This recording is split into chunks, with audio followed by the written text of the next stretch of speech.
예, 오늘은 욥기 39장입니다. 우리 지난주에 이제 하나님께서 나타나셨죠.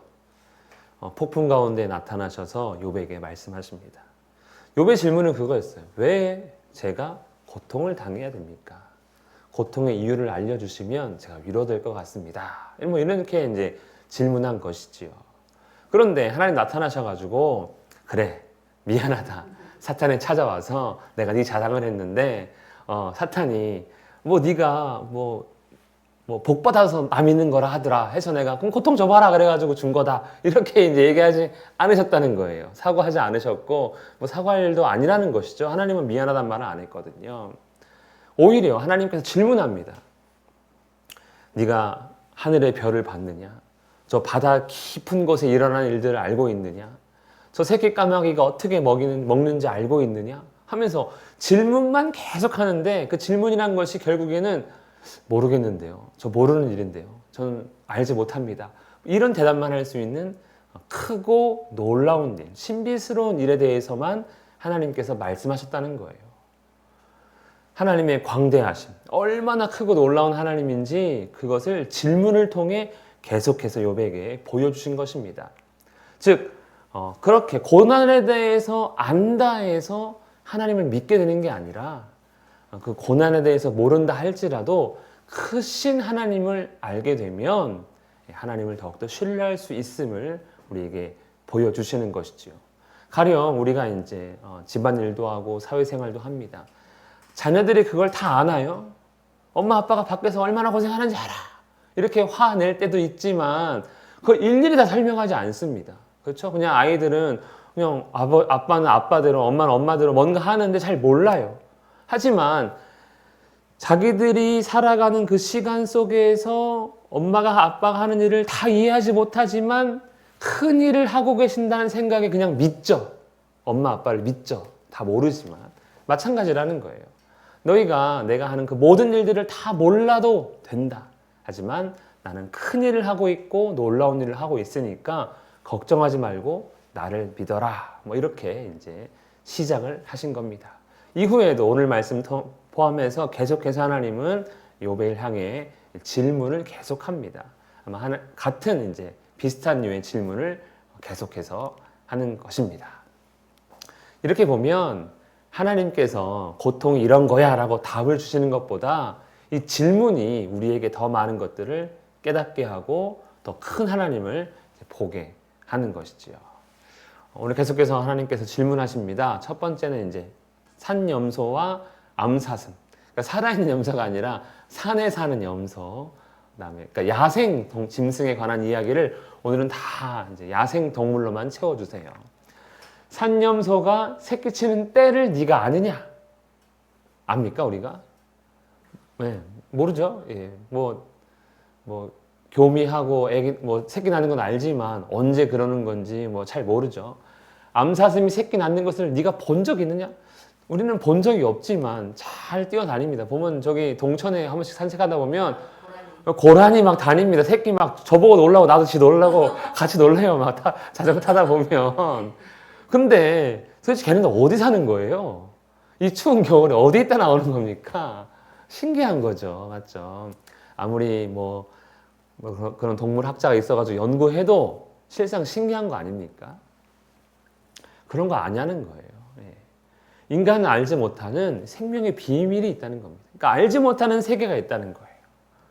인간의 한계, 알아감의 한계가 있다는 것을 그냥 늘상 볼 수 있는 산에 있는 염소 또 사슴을 통해서 또 다 알아? 그걸 꼭 다 알아야 사니? 이렇게 이제 물어보는 것이죠. 우리는 짐승 한 마리, 한 짐승을 보더라도 다 알지 못합니다. 그것들은 몸을 구부리고 새끼를 낳으니 그 괴로움이 지나가고, 그러니까 이런 염소나 사슴도 괴로움 가운데 출산을 하게 되는 것이죠. 그 새끼는 강화해져서 다시 돌아오지 않는다. 어미 품을 떠나서 살아간다는 거예요. 인간 못지않게 그들에게도 괴로움이라는 것이 있고, 하지만 그 괴로움이 지나가면 그 태어난 생명이 그 괴로움 때문에 죽는 게 아니죠. 그 태어난 생명이 또다시 새로운 삶을 살아가는데 그거 아니냐는 거죠. 그 새끼가 어미 품을 떠나면 꼭 어디 가서 죽어야 정상일 것 같은데, 인간의 상식으로는. 우리가 애기 낳으면 어디 못 내놓잖아요. 다칠까봐, 어떻게 될까봐. 그냥 얘네들은 안 그렇다는 거예요. 출산의 괴로움이 있지만 하나님의 돌보신 가운데 이제 모든 것이 다 이제 생명을 이어간다는 것이죠. 이렇게 생각해 보면 욥이 괴로움 당하지만 그것이 꼭 죽는 형편에 이르는 것이 아니라 또 다른 생명을 태어나는데, 또 다른 역사를 이어가는데 있는 하나님의 비밀, 신비라고 볼 수도 있는 것이죠.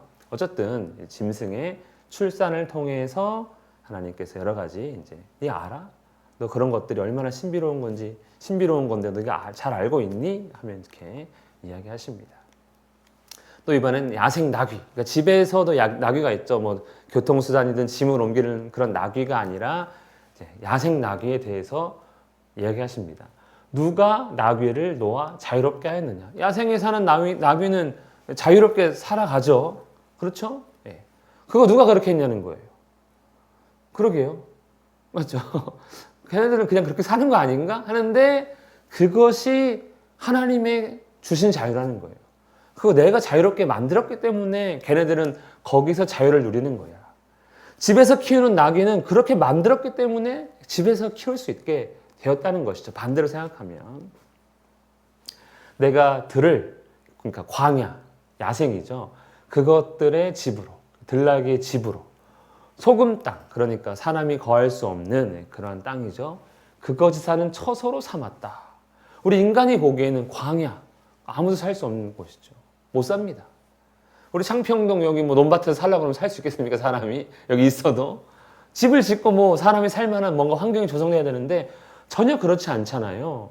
인간의 관점으로는 절대로 집이 될 수 없는 곳, 삶의 터전이 될 수 없는 곳인데 하나님은 놀랍게도 들나귀를 자유롭게 하셨고 뿐만 아니라 그 자유로움이 그들의 집으로 삼게 하셔서 살아가고 있다는 것입니다.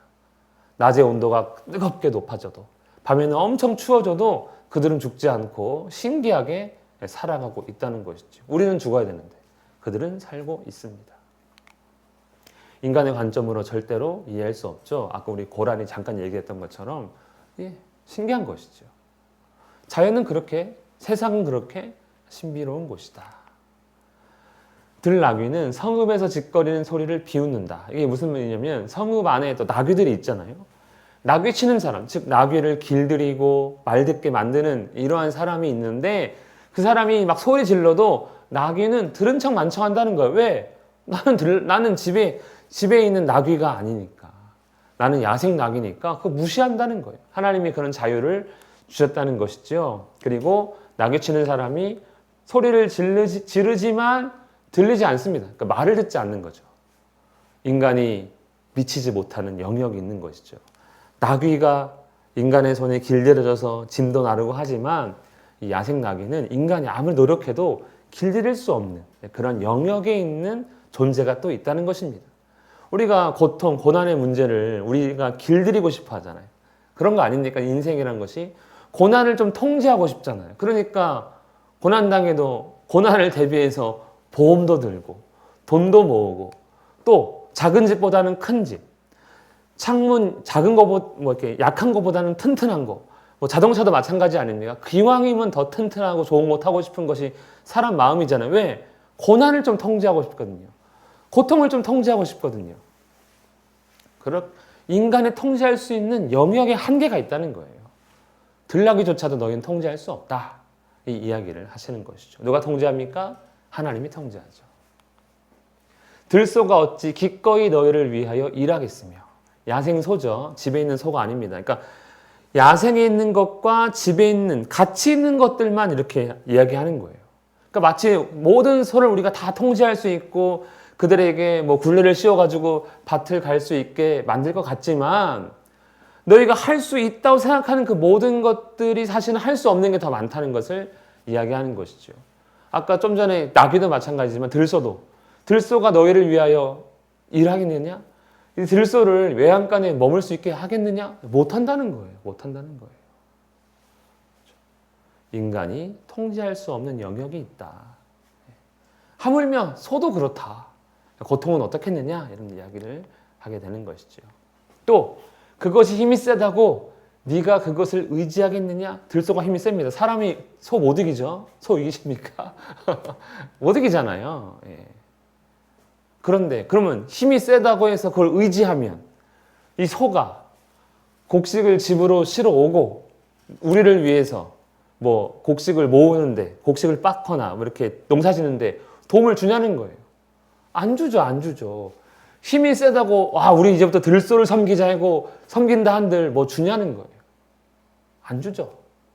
다르게 얘기하면 우상 얘기로 할 수 있지만 어쨌든 우상을 떠나서 그런 우리가 신뢰하거나 통제의 대상이 될 수 없다는 거예요. 그거 잘해준다고. 이게 고통이 있어가지고 잘해준다고 고통이 너희에게 뭐 고통 안 줄 줄 아느냐? 그렇지 않다는 거죠. 들소는 들소대로 살아가고 그들을 섬기든 안 섬기든 우상 얘기보다는 이제 그런 류의 얘기가 되는 것이죠. 우상 얘기로 바꾸면 그렇죠. 이런 소, 뭐 하늘에 뭐 해와 달과 별 그거 섬긴다고 우리한테 뭐 더 주고 덜 주고 하지 않는다는 거죠. 예. 의탁하겠느냐? 신뢰 대상이 될 수 없다. 그거 신뢰한다 해서 뭐 너를 뭐 봐주거나 뭐 하지 않는다 이런 것이죠. 그래서 우리 인생에 모든 것을 알고 이해하려는 이런 시도, 고난도 알아야 되겠고 즐거움도 알아야 되겠고 행복은 어디서 오는가, 우리는 어디서 태어나서 어디로 가는가, 이 모든 것을 알려는 시도는 그냥 들소를 의지하려고 하는 시도랑 똑같은 거다. 내가 저 들소를 의지하면 나에게 농사를 지어줄 거야. 그가 나에게 뭐 쉽게 더 나에게 그 힘을 나를 위해 사용해 줄 거야. 이런 말도 안 되는 기대랑 똑같다는 거예요. 그러니까 이게 하지 말라는 거죠. 이렇게 알려고 하는 시도 자체가 무의미한 거야. 이렇게 이야기하고 있는 것입니다. 요 타조. 타조는 날개가 있죠? 펭귄이랑 비슷하잖아요. 날개 있는 거 하나씩 있잖아요. 펭귄의 날개는 수영하는 데 쓰죠. 나는 쓰지 않고. 타조도 있습니다. 타조는 즐거이 날개를 치나. 타조가 보면은요, 이렇게 우리 다큐멘터리 같은 거 보면 날개 치면서 막 춤춥니다. 그거 이제 뭐 짝짓기 하는 그런 과정이라고 하는데 막 날개를 칩니다. 납니까? 날개 이렇게 한다고 해서 못 날죠. 날개를 만들어 주셨지만 학의 날개 같겠느냐? 그러니까 날지 못한다. 학은 우아하게 멋지게 비상하지만 이 타조는요 날개가 있지만 날지 못하는 거예요. 겉모습과 실제는 다르다는 것이죠. 그러니까 하나님께서 그렇게도 창조할 수 있다는 거예요. 날개가 있으면 다 무조건 날개, 뭐 날고 날개가 없으면 무조건 기고 그렇지 않다는 거예요. 그렇지 않다는 거예요. 의외로 뭐 다람쥐는 짐승 같은데 날다람쥐는 날잖아요. 또 아예 닭이 안 나니까 우리가 키울 수 있는 거 아닙니까? 닭이 날개가 있지만 날아봤자 한 10m 나는 애들이잖아요. 얼마나 감사합니까? 그러니까 계란 먹지 안 그러면 다 날아가게. 이렇게 하나님의 신비란 게 있는 거죠. 날개가 있어도 못 나는 애도 있다. 근데 이 타조는요 더 신기한 애입니다. 알을 낳는데 그냥 흙에 그냥 놨습니다. 그리고 이제 이렇게 해가지고 자기 알인데 흙을 덮어두고 사라지네요. 얘네들은. 분명히 누가 지나가다가 밟을 수도 있는데 그런 생각하지 않고 난다는 거예요. 그리고 어민데 모질게도 자기 새끼가 아닌 것처럼 그냥 버리고 간다는 거예요. 타조가. 그런데 인간이 보기에는 무심하죠. 미련하죠. 비정하죠. 새끼 버리니까. 이런 타조 같아요. 사나이 보기에는. 그런데 타조 지금 멸종했습니까? 잘 살아있죠. 신기하지 이런 게 신기하다는 거예요. 분명히 멸종을 당해서도 벌써 사라질 애들인데 있잖아요. 그 고생한 것이 헛되게 될지라도 두려워하지 않는다. 이것도 특이하죠. 자기 알을 버려두고 그냥 두려워하지 않고 그렇게 산다는 거예요. 하나님의 신비죠. 타조의 신비. 타조에게 허락하신 인간이 알 수 없는 신비가 있습니다. 근데 이런 타조를 우리 이렇게 무심하고 미련하고 비정한 타조. 불완전한 것 같잖아요. 그런데 하나님이 그렇게 만들었다는 거예요. 이는 왜 걔네들은 이렇게 사느냐. 하나님이 지혜를 베풀지 아니하셨기 때문에 지혜라고 표현했지만 하나님은 타조에게 그렇게 살아가도록 만드셨다는 거죠. 인간이 보기에는 지혜롭지 못한 모습. 하나님이 그렇게 만든 거야. 그러니까 피조물의 불완전함도 우리 보기에는 되게 이상한 타조인데 불완전함도 날개가 있지만 날지 못하는 이러한 모습도 다 하나님의 창조 질서 안에 들어가는 거야. 이해할 수 없는 거죠. 그럴 거면 날개 왜 만들어? 그냥 뭐 짐승처럼 만들면 되잖아. 라고 하는데 그것도 하나님의 창조.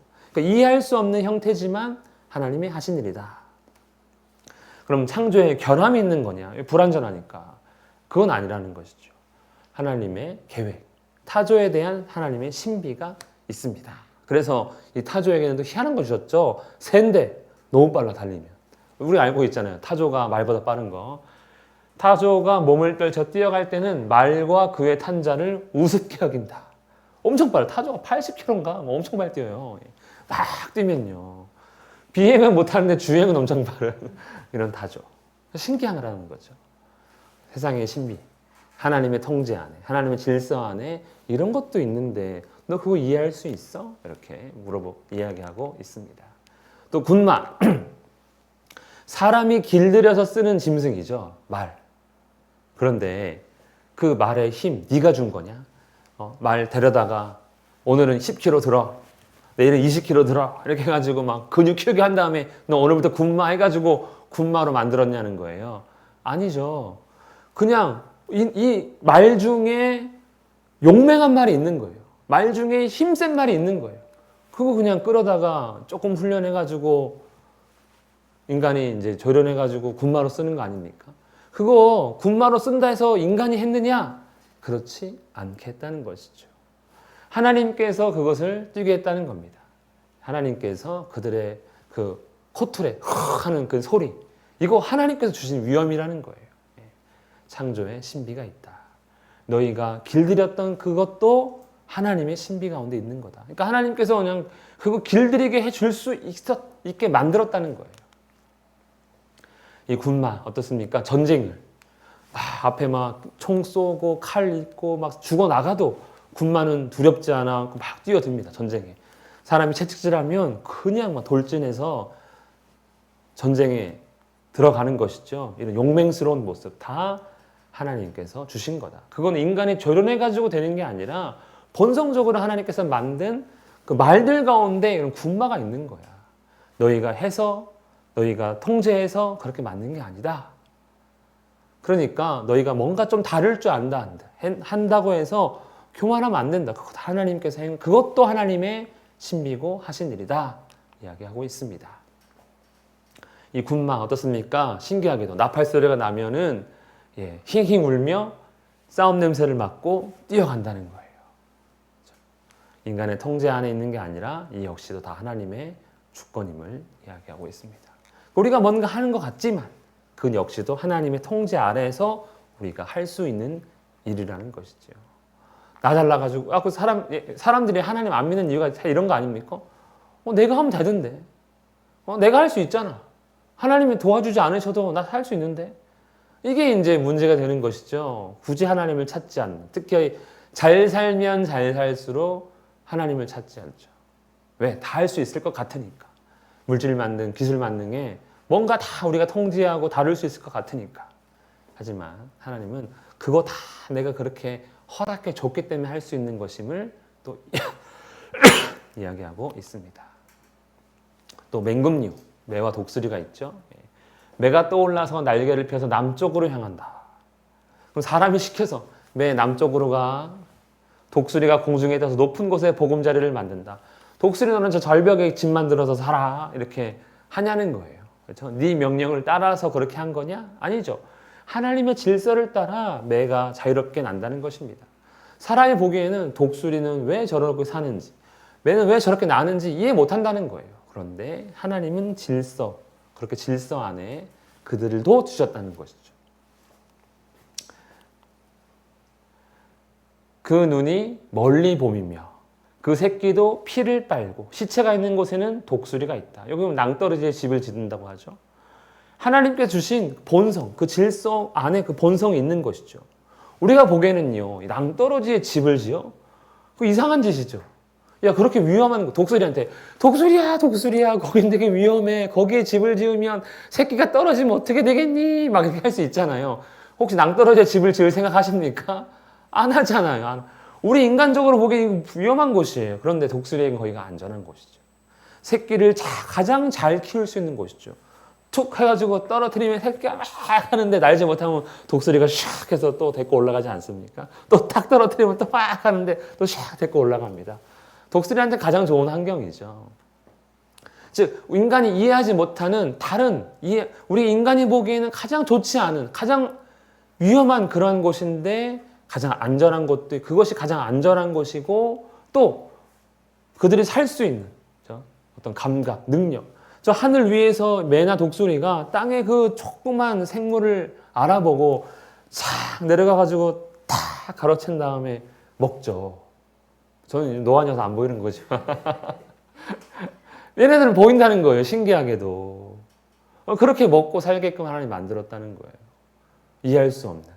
사람이 이해할 수 없는 이런 세상이 있는 것이죠. 요봐. 이렇게 이런 신비로운 네가 지금 데리고 있는 소, 네가 키웠던 염소, 소, 나귀, 말 생각해봐라. 그거 다 네 마음대로 된 것 같지만 그래 네 마음대로 되는 짐승이 더 많으냐 아닌 게 더 많으냐 그 모든 것들이 다 내 질서대로 움직이는 거 네 모르겠느냐. 인간을 통제할 수 있는 거 짐승 한 마리도 제대로 통제 못하는데 고난을 알겠다고? 고난을 네가 통제할 수 있는 게 아니야. 네, 그런 것이죠. 하나님의 질서 안에 그 주권 안에 인간이 알 수 없는 닿을 수 없고 미칠 수 없는 그런 영역이 있음을 네가 인정해야 된다. 그리고 중요한 건 그 모든 것들의 주권이 하나님에 있는 것이기 때문에 하나님을 의지하고 믿는 것이 가장 중요한 거다. 고통을 이유를 아는 게 중요한 게 아니라 그럼에도 잘 모름에도 불구하고 크신 하나님을 찬양할 수 있고 신뢰할 수 있는 것이 중요하다는 것을 오늘 나귀를 통해 소를 통해 우리가 듣게 되었습니다. 여기까지 하겠습니다.